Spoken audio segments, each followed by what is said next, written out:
एकनाथ शिंदे अयोग्य होंगे लेकिन सीएम पद नहीं जाएगा।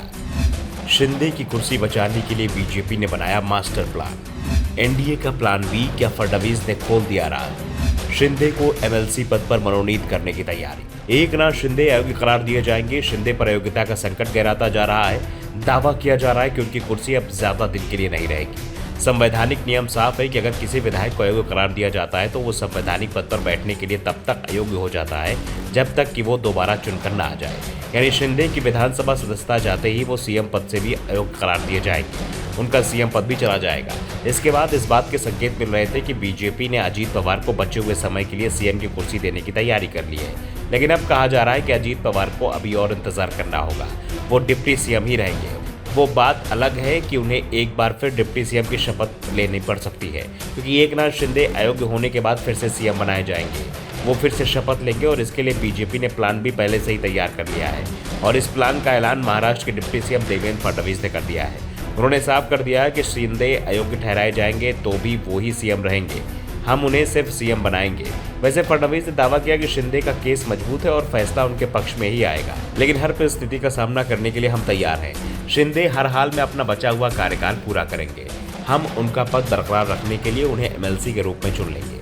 दरअसल महाराष्ट्र में अभी राज्यपाल कोटे की 13 एमएलसी सीटों को भरा जाना है और ये साफ है कि अगर शिंदे करार दिए जाते हैं तो इन सीटों को तुरंत ही भर दिया जाएगा और इसमें एक नाम शिंदे का होगा। या ऐसा भी हो सकता है कि शिंदे के नाम को ही मंजूरी दिला दी जाए, जिससे उनके सीएम बने रहने का रास्ता साफ हो जाएगा और एमएलसी पद की शपथ लेने के बाद एक बार फिर शिंदे का सीएम के रूप में शपथ ग्रहण कराया जा सकता है। दरअसल शिवसेना नेता एकनाथ शिंदे ने जून 2022 में पार्टी से बगावत की थी। इसके बाद शिंदे ने बीजेपी के साथ मिलकर राज्य में सरकार बनाई और खुद मुख्यमंत्री बन गए। इसके बाद शिंदे ने शिवसेना पर अपना दावा कर दिया। 16 फरवरी 2023 को चुनाव आयोग ने एकनाथ शिंदे गुट को असली शिवसेना मान लिया। साथ ही शिंदे गुट को शिवसेना का नाम और चिन्ह तीर कमान को इस्तेमाल करने की इजाजत दे दी। उद्धव गुट ने चुनाव आयोग के फैसले को सुप्रीम कोर्ट में चुनौती दी थी और ये मामला सुप्रीम कोर्ट में अभी भी चल रहा है, जबकि शिंदे की अयोग्यता के मामले में अभी विधानसभा अध्यक्ष का फैसला लेना है, लेकिन वो फैसला लेने में देरी कर रहे हैं और ये मामला अब भी सुप्रीम कोर्ट में है।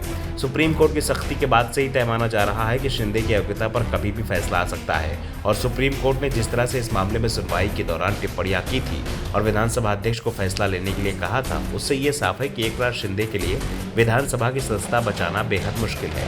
वैसे महाराष्ट्र विधानसभा का चुनाव अब 1 साल में ही होना है। अगले साल अक्टूबर में राज्य में विधानसभा का चुनाव होगा और बीजेपी पहले ही साफ कर चुकी है कि वो शिंदे के नेतृत्व में ही विधानसभा चुनाव लड़ेगी। यानी बीजेपी फिलहाल अजीत पवार की जगह एकनाथ शिंदे के पीछे ही मजबूती से खड़ी दिखाई दे रही है। दूसरी ओर अजीत पवार का गुट कोशिश कर रहा है कि अगर शिंदे अयोग्य करार दिए जाए तो उनकी जगह अजीत पवार को मौका दिया जाए, लेकिन अभी तक बीजेपी की ओर से इस तरह कोई संकेत नहीं दिए गए हैं कि शिंदे की जगह वो अजीत पवार को सीएम पद देने के लिए तैयार हो गए।